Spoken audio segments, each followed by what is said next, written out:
favorite songs of all time is by a group called U2.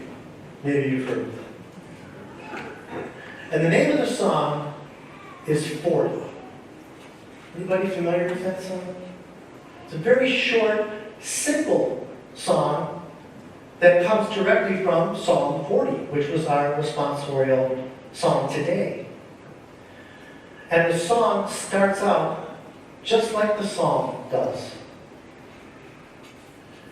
I waited patiently for the Lord. He inclined and heard my cry. He brought me up out of the pit, out of the mighty clay. I will sing, sing a new song.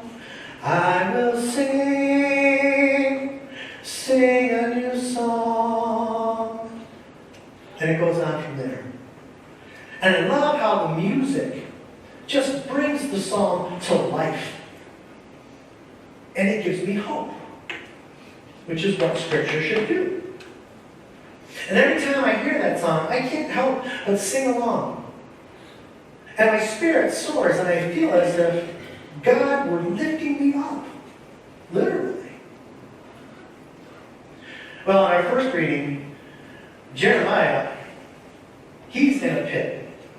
Literally. And we can kind of identify with him from time to time, can't we? We feel like we're down in the pit and the monk sinking into the mire. And that theme continues in our second reading from Hebrews, where the author of Hebrews encourages us to rid ourselves of every burden of sin that clings to us. Now, it's not the same thing as wallowing in a pit, but there is a similarity there. It's kind of like a portable pit that follows us everywhere. We can always fall into it. I'm not a medical professional, but I think the term I'm looking for is baggage. You got some baggage? I got baggage. Each of us has some kind of emotional or psychological or spiritual baggage that just weighs us down.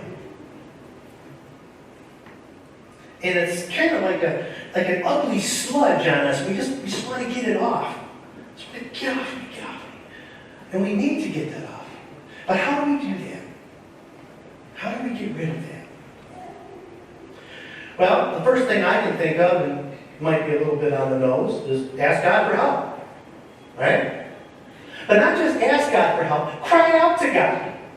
Just like the psalmist does. There's no shame in that. And crying out to God. Think about it. Suppose you really are in a pit. You're in the hole, 15, 20 feet over your head. Doesn't matter how smart you are. Doesn't matter how strong you are. You ain't getting out of that hole under your own steam. You're just not. You need help. So cry out to someone for help. A passerby, hey, man in a hole. Or maybe Lassie the dog's going by, Lassie, go get Timmy, get help. I fell down the well. You're going to cry out to somebody. Why not cry out to the one who can actually save you? And with this baggage problem that we have, we can fix our eyes on Jesus and ask Him to help us with the heavy lifting. He doesn't want us to have the baggage. That's not why He came. He came to give us life to the full. And no, it's not always easy. We heard in the gospel, right? The household of 5, 3 on 2, 2 on 3. But no matter what's going on in your life, you can bring it to Jesus because He knows what you're going through.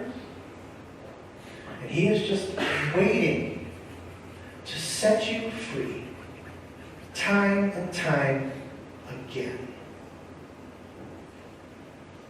Another thing we can do to help with our baggage is to allow others to help us. That's not always easy, but it's necessary.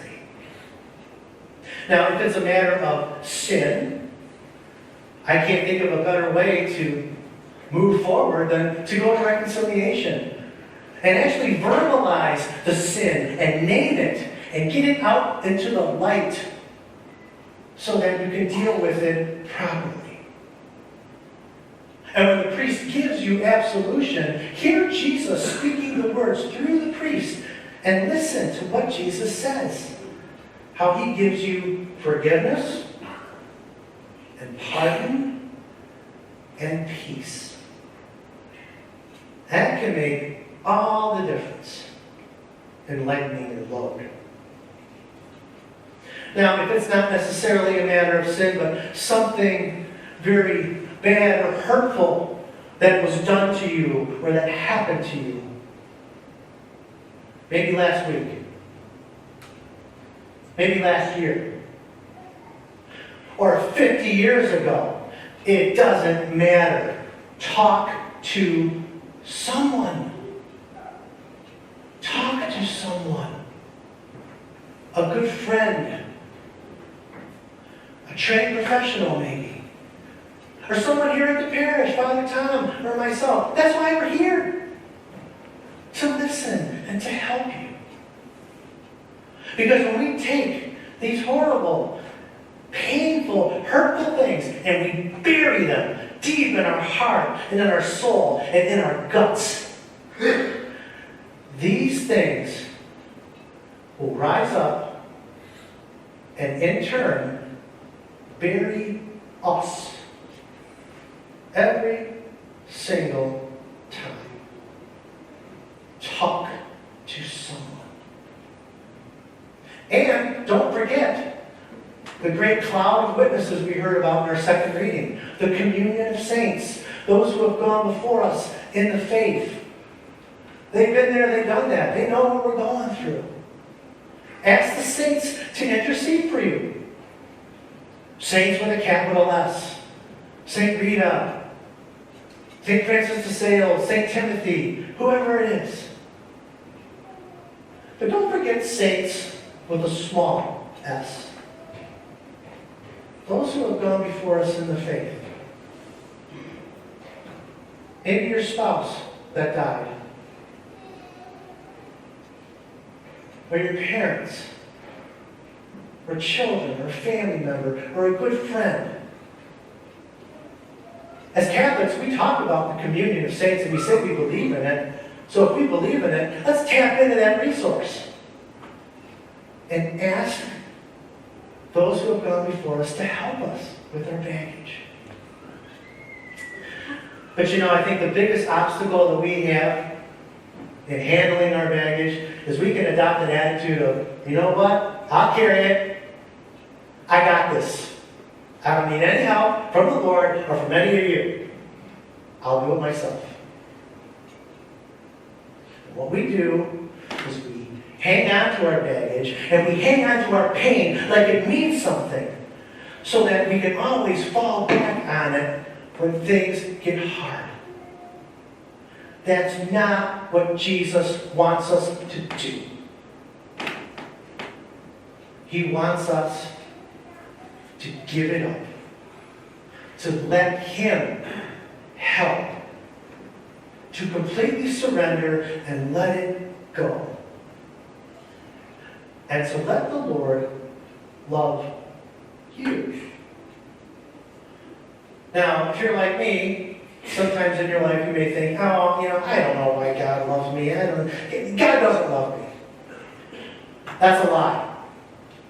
That is a lie from the pit, from the evil one. And when you are being lied to like that, this is what you do. You go and you find a crucifix, the biggest crucifix you can find, and you go up to it, and you get as close as you can possibly get to it, and you fix your eyes on Jesus, and you see what He has done for you and for me. And you will never have to question God's love for you ever again. We're all on a journey, and we're going to stumble, and we're going to fall. And the weights of our burdens and our trials are going to weigh us down. So when that happens, this is what you do. Let the Lord lead you. Let the Lord lift you up. And let the Lord love you. And fix your eyes on Jesus. And rejoice and enjoy the freedom that comes with a relationship with the living God. And then listen, you just might hear somebody singing a new song to the Lord. And you'll look around,